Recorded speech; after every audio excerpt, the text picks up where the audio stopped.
Gênesis capítulo 3, versículo 8, diz a palavra de Deus: E ouviram a voz do Senhor Deus, que passeava no jardim pela viração do dia. E escondeu-se Adão e sua mulher da presença do Senhor Deus, entre as árvores do jardim. E chamou o Senhor Deus a Adão e disse-lhe: Onde estás? E ele disse: Ouvi a tua voz soar no jardim e temi, porque estava nu e escondi-me. Até aqui. A palavra de Deus, ela é riquíssima. A palavra de Deus, ela é preciosa. A palavra de Deus contém uma profundidade inimaginável.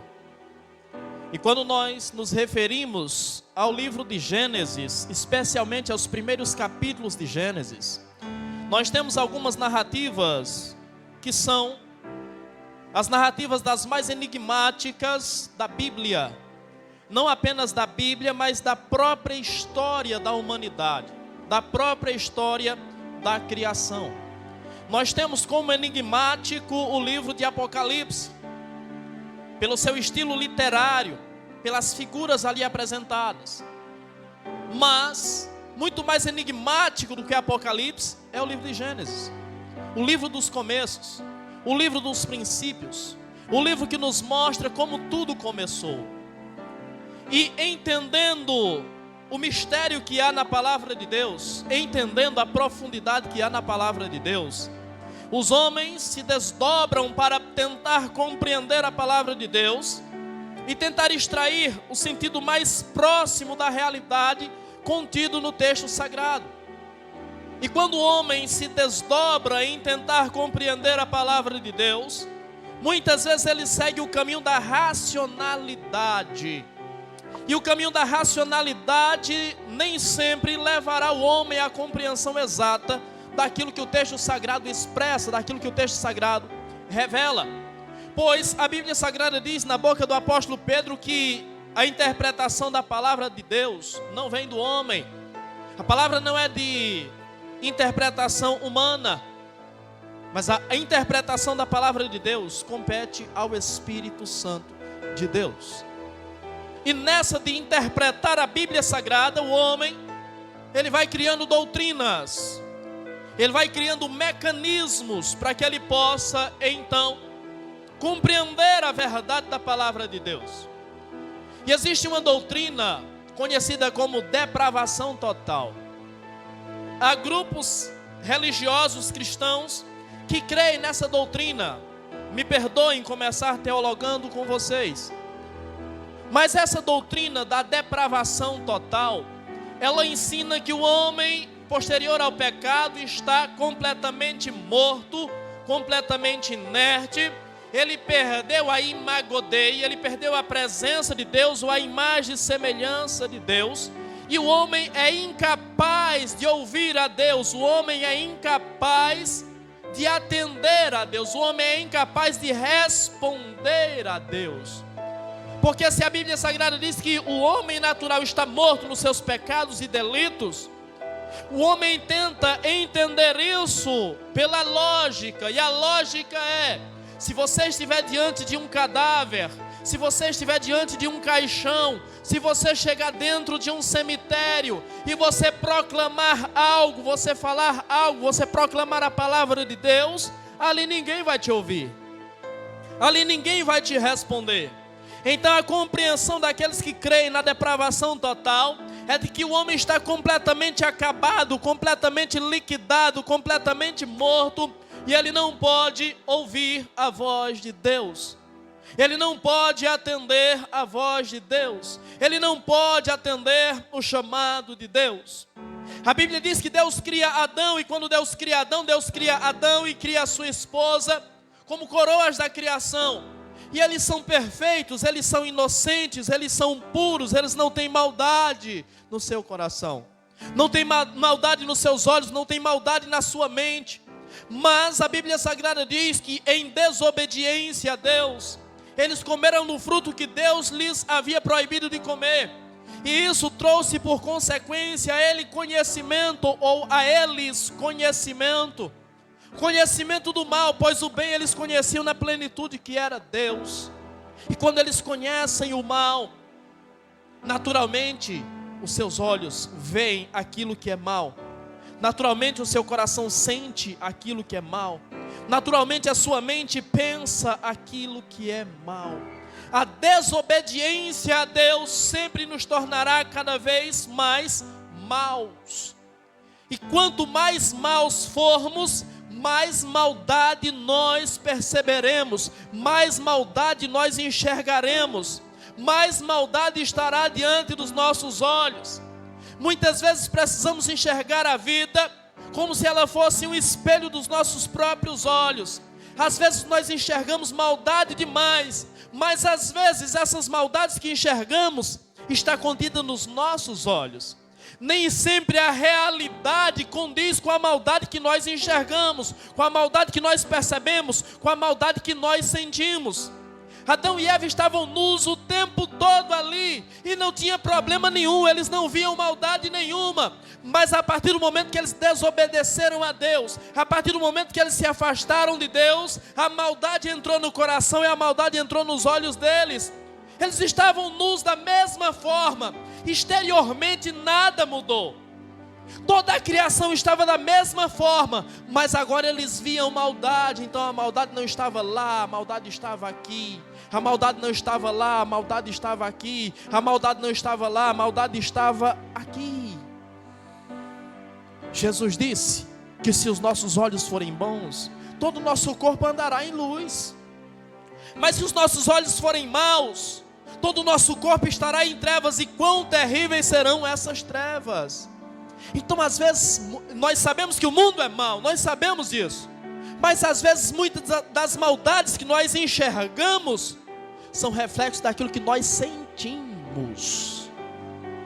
Se nós começássemos a olhar as coisas com um olhar diferente, com um olhar de amor, com um olhar de graça, com um olhar de misericórdia, eu tenho certeza que você teria uma percepção diferente do mundo. Eu tenho certeza que você teria uma percepção diferente do seu irmão. Tenho certeza que você teria uma percepção diferente daquele que está ao seu lado. Por quê? Porque você não é mau. Você não estaria vendo as coisas com seu olhar mau. Certo é que o pecado, ele nos afasta de Deus e nos torna maus. Isso é verdade. E isso aconteceu com Adão.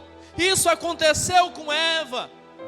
E quando Deus desce ao jardim para ali dialogar com Adão, e conforme a narrativa bíblica, parece que aquilo era algo normal, parece que aquilo era algo comum, parece que aquilo era algo corriqueiro. Deus sempre estava ali falando com eles. Naquele dia que Deus desce, na viração do dia, na tarde, talvez próximo das 6 horas da tarde, se é a viração do dia, é a mudança de um dia para o outro. Nós sabemos que no calendário judaico o dia não muda à meia-noite, ele muda às 6 horas da tarde. Então Deus talvez esteja ali pelas 5:30, próximo das 6 horas da tarde. É a viração do dia. Mas aquele dia não é normal, aquele dia não é comum, aquele dia é diferente. Porque quando Deus desce, Deus olha pelo jardim e Ele sente a ausência de Adão e Ele sente a ausência de Eva. Mas será que Deus não sabia o que havia acontecido? Será que Deus já não sabia o que Adão e Eva haviam feito? Quando Ele desce e sente a ausência de Adão e Eva, Ele sabe tudo o que está acontecendo. Eu tenho sentido a ausência de pessoas na igreja. E da mesma forma que eu tenho sentido a ausência de pessoas na igreja, Deus tem sentido a ausência dessas pessoas também. E eu não sei o porquê, mas Deus sabe. Deus sabe. Deus conhece. Deus está vendo tudo. Deus percebeu tudo. Deus contemplou tudo. Adão foi feito perfeito, mas agora Adão pecou. Adão já não é mais aquele homem inocente que Deus criou. E quando ele percebe a presença de Deus, quando ele ouve a voz de Deus, ele corre, se esconde de Deus. Então eu não posso compreender que a doutrina da depravação total, ela está correta. porque Adão está morto. Adão pecou e Deus disse: no dia que comeres do fruto, certamente morrerás. Deus não disse que isso seria uma consequência futura, escatológica. Deus disse: no dia em que você comer, você vai morrer. No dia em que ele comeu, o elo entre ele e Deus foi quebrado. A aliança foi quebrada, ele foi separado de Deus. Então ele morreu naquele exato dia, e mesmo morto, e mesmo caído, e mesmo falido, Deus ainda falou com ele. O homem pode estar morto, o homem pode estar acabado, o homem pode estar falido, o homem pode estar separado de Deus, mas Deus ainda fala com o homem. Deus falou com Adão. E sabe por que Deus falou com Adão? Porque mesmo sabendo tudo que Adão tinha feito, mesmo sabendo que Adão agora estava perdido, e mesmo sabendo as consequências que Adão teria que enfrentar, por causa da sua decisão, por causa da sua escolha, mesmo sabendo de tudo isso, Deus foi atrás daquele que estava perdido. A mensagem de Jesus sempre foi essa: de ir atrás daquele que está perdido, de ir atrás daquele que se havia perdido. E Deus foi atrás daquele que estava perdido. Isso mostra que Deus não abre mão de ninguém. Isso mostra que Deus não abre mão do ser humano. Isso mostra que Deus ainda tem graça a derramar sobre a vida do ser humano. Mesmo o homem fugindo, mesmo o homem se escondendo, mesmo o homem se distanciando, mesmo o homem se afastando, Deus ainda vai atrás do perdido. Deus não abre mão do perdido. Deus desceu e ele ouve a voz de Deus. Ele percebe a presença de Deus, ele sente a presença de Deus. E o que ele faz? Ele se esconde. Mas a pergunta que se faz é: como é que um ser humano pode se esconder de Deus? O que o ser humano pode fazer para se esconder de Deus? Um Deus que é onisciente, um Deus que é onipresente, um Deus que sabe todas as coisas e um Deus que está presente em todos os lugares. Como pode o homem se esconder desse Deus? O Salmo 139 descreve a onisciência de Deus e fala da impossibilidade do homem se esconder de Deus. Fala da impossibilidade do homem se ausentar da presença de Deus. Porque se ele for para os mares, se ele fizer a sua cama no mais profundo do abismo, ali o Senhor está. Se ele for ao céu, Deus está lá também. Se ele for aos desertos, os olhos do Senhor o contemplam lá. Porque Deus o contempla ainda quando ele era uma substância informe no ventre da sua mãe. Porque Deus ainda contemplou o homem quando o homem estava sendo formado e os seus ossos estavam sendo entretecidos. Deus estava lá, Deus viu tudo, Deus percebeu tudo, Deus acompanhou tudo. Não dá para se ausentar da presença de Deus. Então você que está se ausentando, você que está fugindo da presença de Deus, eu preciso dizer para você: você está se enganando, porque Ele sabe onde você está se enganando porque Ele está vendo você, Ele está enxergando você, Ele está percebendo tudo, Ele tem o controle de tudo, Ele sabe tudo exatamente como está acontecendo. Por que tentar fugir dEle? Por que tentar se esconder dEle? Não dá. Isso é impossível. Ninguém consegue se esconder de Deus. Adão fugiu. E a pergunta é: o que te faz fugir de Deus? O que está fazendo você se esconder de Deus? O que está fazendo você se afastar de Deus? O que fez Adão fugir de Deus foi o pecado. O pecado está te afastando de Deus? Tu estás vivendo uma vida de pecado e esse pecado está te afastando de Deus? Quando o pecado afasta Adão de Deus, vem toda a bagagem que o pecado traz consigo. O que fez Adão se afastar de Deus? O pecado. Mas junto com o pecado vem a vergonha. E às vezes alguém pecou contra Deus. Às vezes alguém desobedeceu a Deus. E até sente desejo de voltar. E até sente desejo de se reconciliar com Deus. E até sente desejo de refazer a aliança com Deus. Mas a vergonha não deixa. A vergonha lhe impede. A vergonha é um empecilho entre você e Deus. Em nome de Jesus. Não tenha vergonha de se aproximar de Deus. Porque na hora de pecar você não teve vergonha. Se você não teve vergonha de pecar, então por que você vai ter vergonha de se aproximar de Deus? Saiba que Deus continua chamando. E Deus está dizendo: Adão, onde você está? O que Ele está dizendo é que não precisa ter vergonha dEle. Por que você está com vergonha dEle, de voltar a Ele, de vir à presença dEle, se Ele já viu o que você fez? Ele já viu tudo. Então não precisa ter vergonha não. Mas junto com a bagagem do pecado, além da vergonha, Ele traz o remorso. E todas as vezes que fazemos algo errado, nós sentimos remorso. Quem tem consciência naturalmente sente remorso, sente arrependimento, fica constrangido com aquilo que fez, se sente culpado, e a culpa também vem junto com o pecado, na bagagem do pecado. O pecado também traz o medo. Isaías diz que em Deus esteja o nosso temor e o nosso medo. Temor é diferente de medo. Temor é respeito. Medo é medo. Tem outra definição para a palavra medo. Medo é medo. Então o que fez Adão se afastar de Deus? O pecado, a vergonha, o remorso, a culpa, o medo. Tudo isso levou ele a se afastar de Deus. E o que tem te afastado de Deus? Será que são essas coisas também? O que te tem feito continuar longe dele? Saiba que ele desceu ao jardim.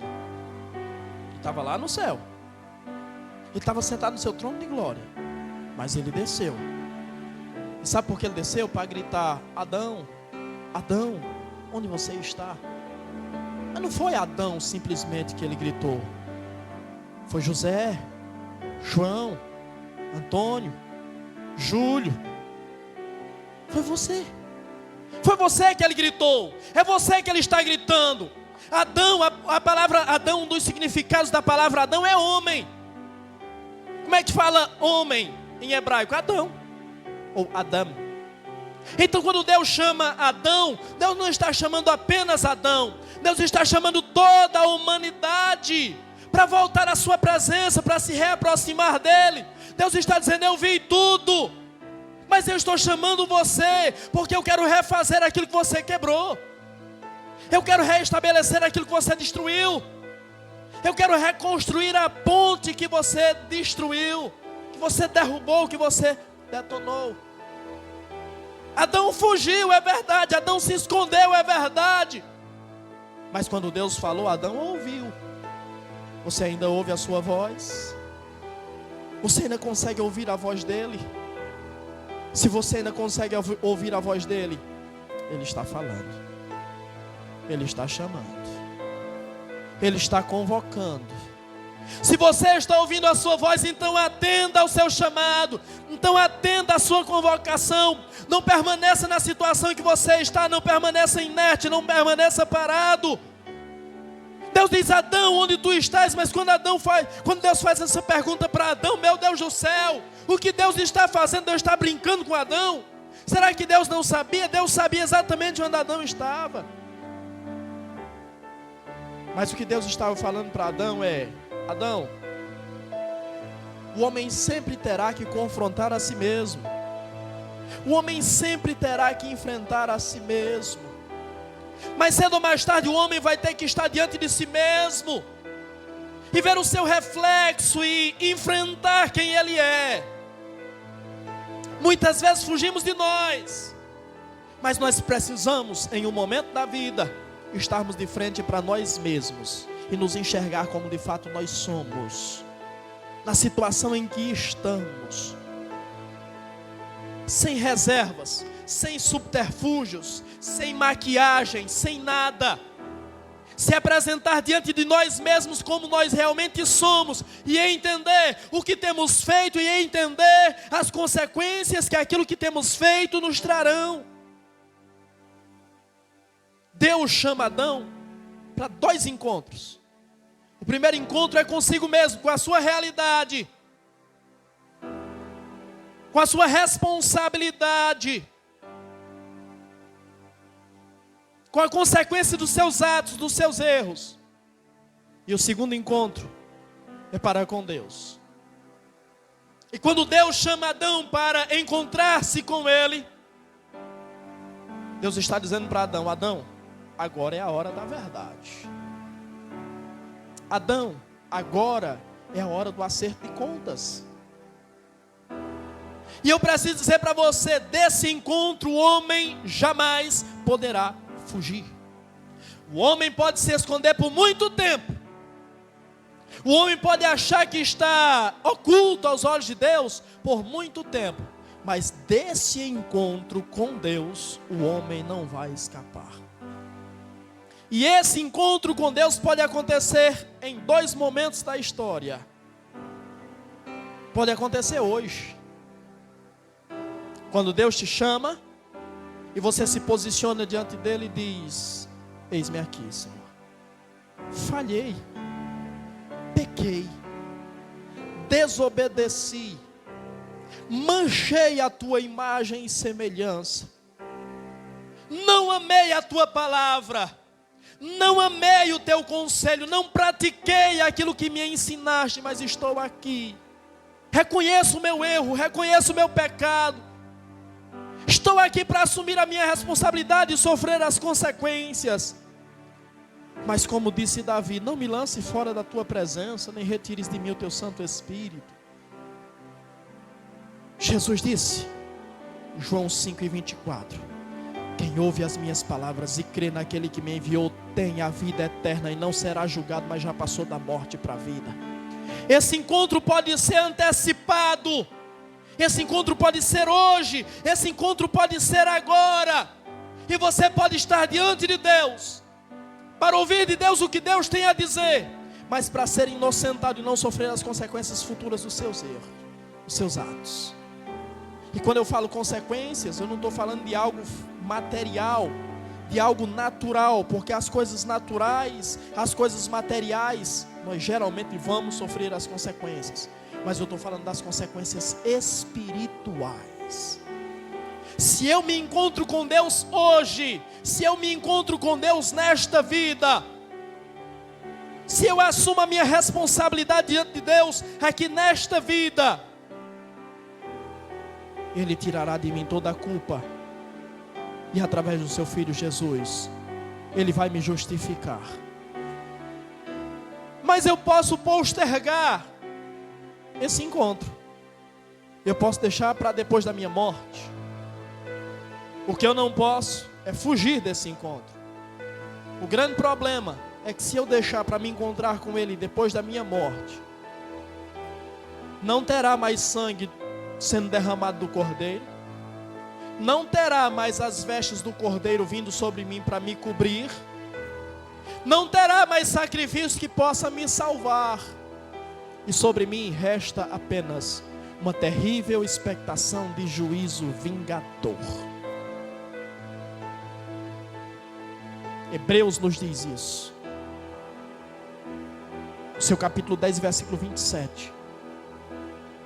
Se permanecermos na vida de pecado deliberadamente, não resta sacrifício que possa nos salvar, mas sobre nós permanece a expectação de juízo e de fogo vingador. O homem pode escolher quando quer encontrar com Deus. A única coisa que o homem não pode é evitar esse encontro. Deus está chamando, e Deus está dizendo, onde você está? Deus sabe de tudo, mas a mensagem de Deus é: Adão, vem até mim, eu estou te chamando para um encontro. Adão, saia da inércia, não fique parado. Adão, venha até mim. Adão, se posiciona. Adão, toma uma atitude. Eu sei onde você está, você não está oculto aos meus olhos, não, eu sei de tudo. Mas vem até mim, Se posiciona. O que fez Adão fugir foi ele entender que ele tinha pecado. Mas reconhecer que és um pecador não pode te fazer fugir dele. Você compreende? Para onde irei? Disse Pedro, se só tu tens as palavras de vida eterna. Se eu reconheço hoje que eu sou um pecador, por que eu vou fugir de Deus? Se só Ele pode reverter a minha situação. Por que fugirei eu da sua presença? Se não há alternativa nenhuma além dele. Se não há outra esperança, se não há outra expectativa além dele. Por que eu vou fugir da sua presença? Então, em nome de Jesus, não fuja dele, não. Mas se ele está te chamando, se apresente diante dele. Se você ainda ouve o seu chamado, se você ainda ouve a sua voz, se apresente diante dele, em nome de Jesus. Ele está com medo e está fugindo de Deus. Mas o que me chama a atenção é que quando Deus chama, Deus diz: Adão, onde estás? Deus fala com uma voz branda. Deus fala com uma voz meiga.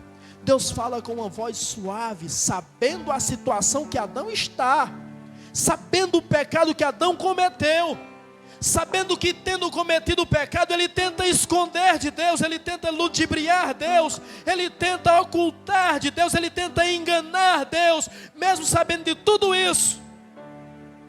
Deus vai com voz meiga, com voz suave, com voz branda. Deus naturalmente poderia ter ido a ele furioso, com fogo nos olhos, para matar, para destruir, para liquidar, para acabar com ele.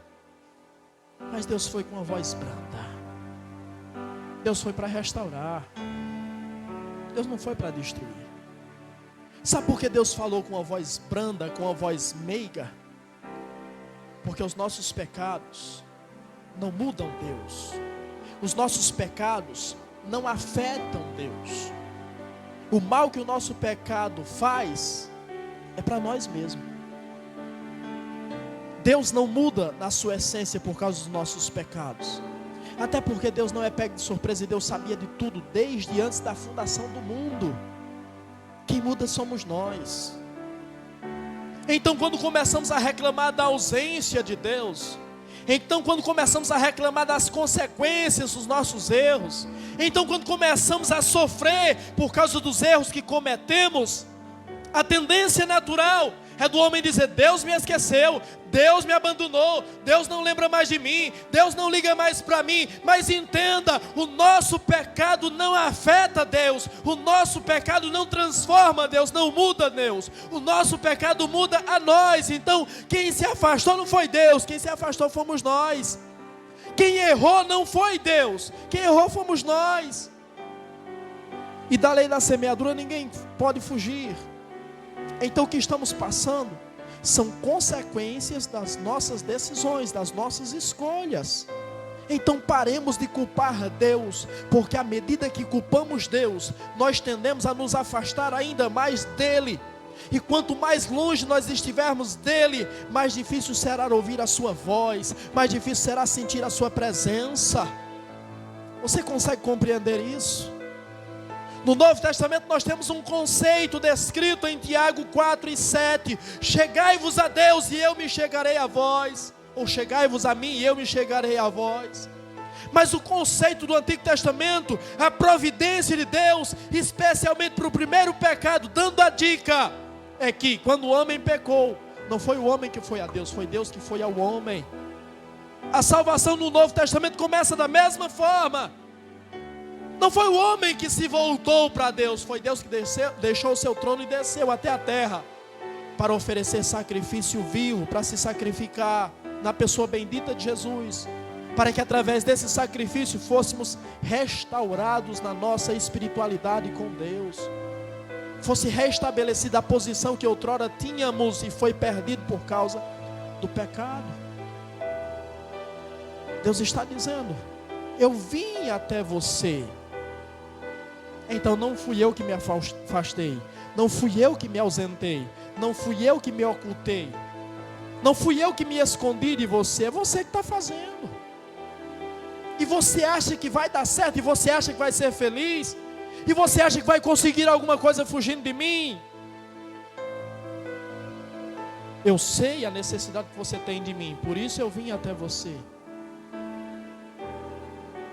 O seu pecado não muda Deus. O seu pecado só muda você.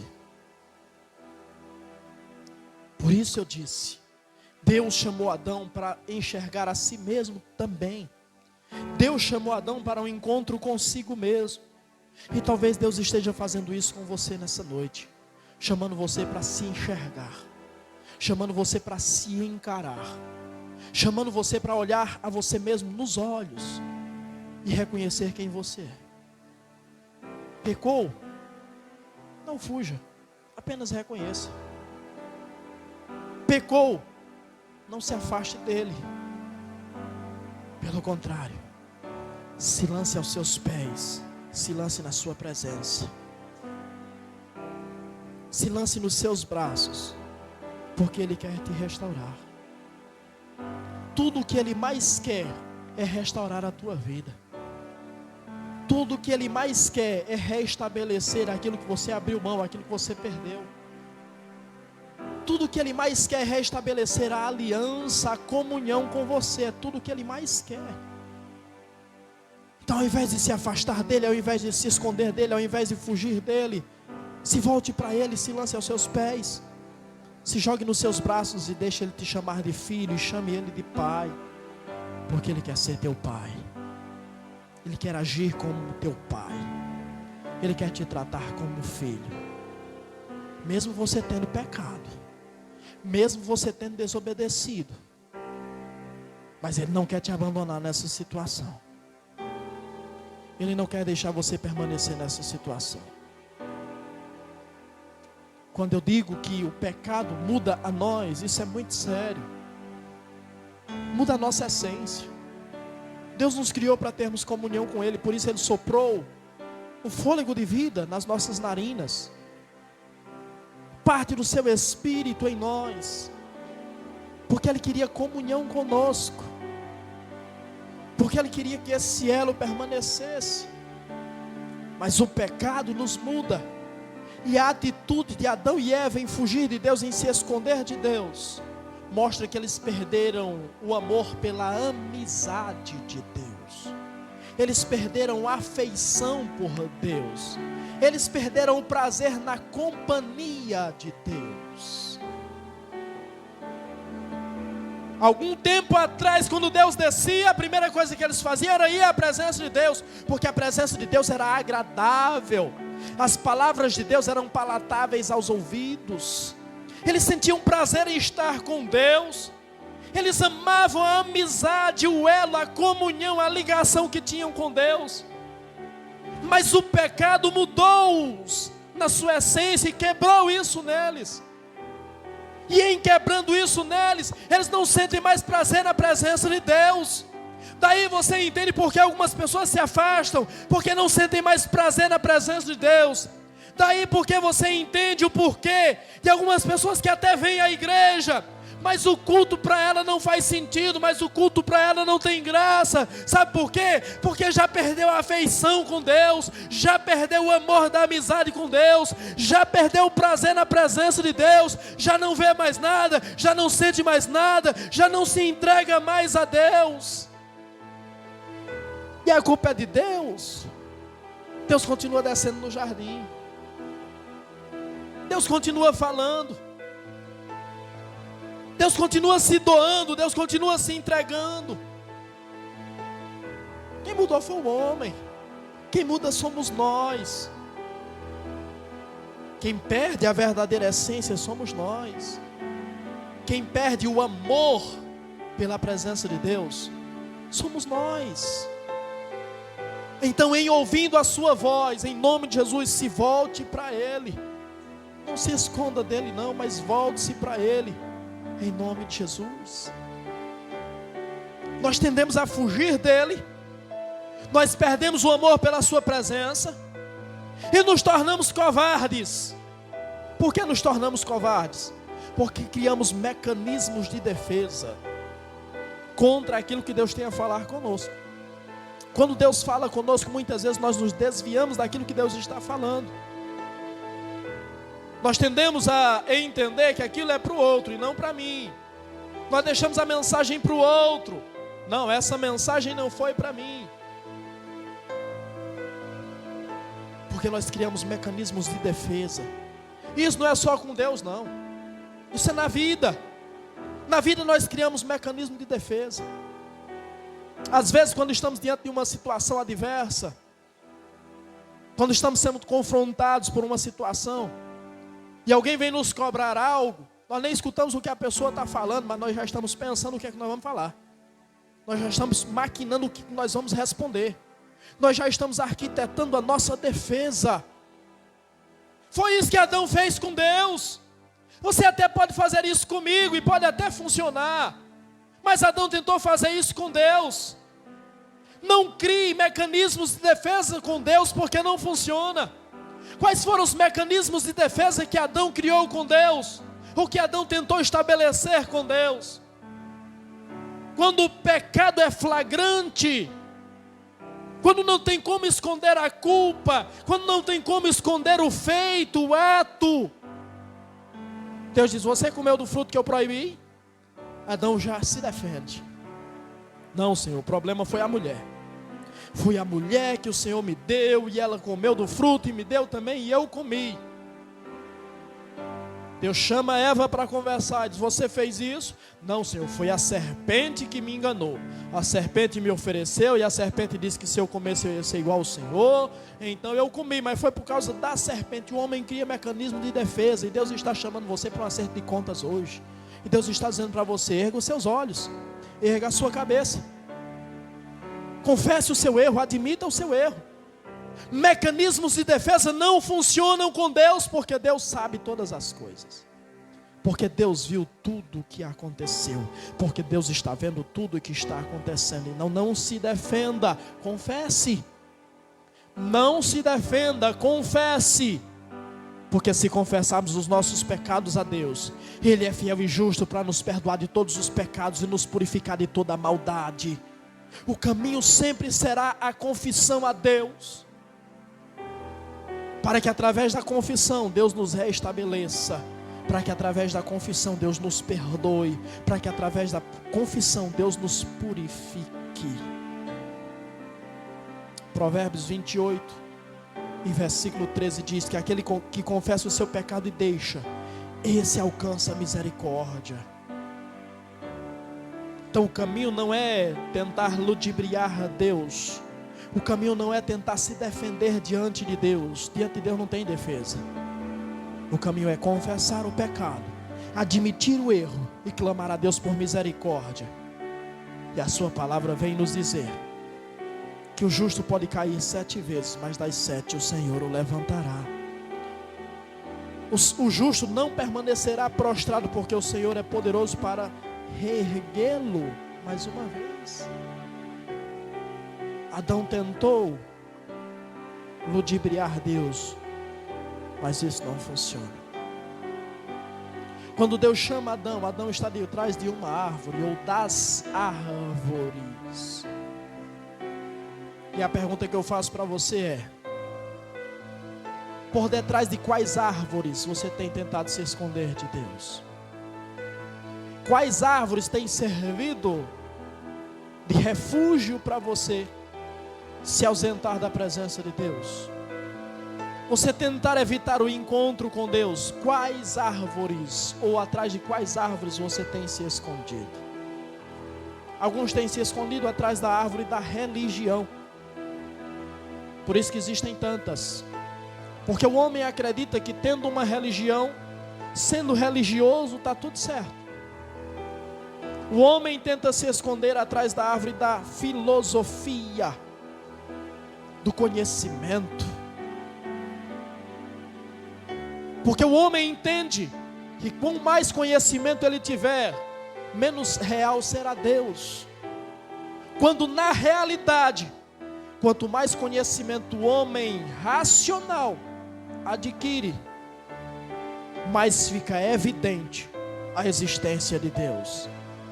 A religião não pode te ocultar de Deus. Na religião Deus vai te achar. A filosofia não pode te ocultar de Deus.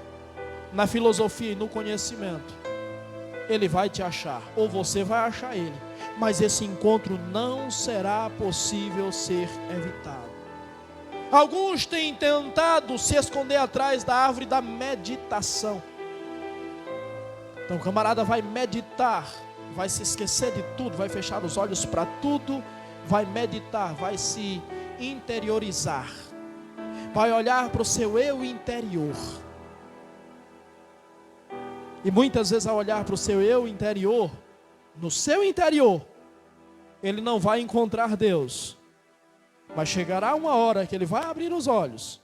E quando ele abrir os olhos, ele terá que contemplar Deus. Ele vai contemplar Deus à sua volta. Ele vai contemplar Deus através da natureza. Ele vai contemplar Deus através da criação. Ele vai contemplar Deus através da sua vida cheia do Espírito Santo de Deus. E ele vai contemplar Deus quando Deus lhe chamar para o acerto de contas. Qual árvore você tem usado para se esconder de Deus? Alguns têm buscado se esconder de Deus na racionalidade. Existe até uma religião com esse nome, não sei se você sabia, mas existe uma religião que o nome dessa religião é cultura racional. Mas na essência, no seu bojo de conhecimento e doutrina, o negócio nem é cultura, nem é racional. É mais um meio pelo qual o homem tenta escapar de Deus. O homem tenta fugir de Deus. O homem tenta se ausentar de Deus. A racionalidade não pode nos ocultar de Deus, pois Deus é um Deus que pode ser conhecido através também da racionalidade, através do conhecimento. É racional crer em Deus.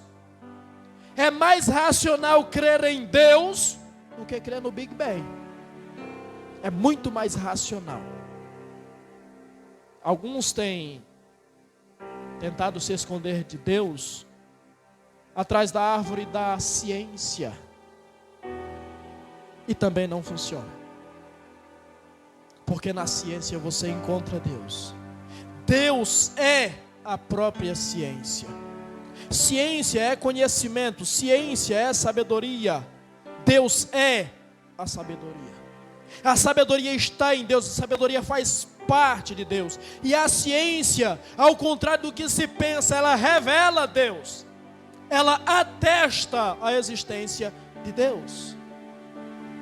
Atrás de qual árvore você tem tentado se ocultar de Deus? Eu preciso dizer que nenhuma árvore é suficientemente capaz de te esconder de Deus. Eu citei algumas árvores, mas existem outras. Existem muitas outras nas quais o homem tem tentado se ocultar de Deus. Eu digo para você, não funciona. Deus está te vendo. Deus te contempla. E Ele está chamando. E se Ele está chamando, Adão, Adão, onde você está? Adão ouviu. Adão ouviu. Então ouça a sua voz, porque a sua voz é de graça. Ouça o seu chamado, porque o seu chamado é da graça. Ouça o seu convite a vir à sua presença, porque esse convite é para te conceder graça. Ouça a voz da graça de Deus, porque é essa graça que vai restaurar a sua vida. É essa graça que vai mudar a sua história. É essa graça que muitas vezes não te privará das consequências dos seus erros, mas te garantirá a possibilidade de viver a eternidade com Deus. Te possibilitará a alternativa de reescrever a sua história. E a partir desse momento que você ouve a sua voz, que você atende a sua voz, você pode fazer tudo novo, você pode fazer tudo diferente. Ouça a sua voz, porque Ele te chama. Adão, Adão, vem até mim. Adão, Adão, vem à minha presença. Adão, não permaneça onde você está, porque onde você está perdido. Mas na minha presença, eu sou a luz que ilumina todo homem. E você terá luz na sua vida. Venha a mim. Não fuja dele, não se oculte dele, não se esconda dele, porque ele te ama e ele quer te restaurar, em nome de Jesus.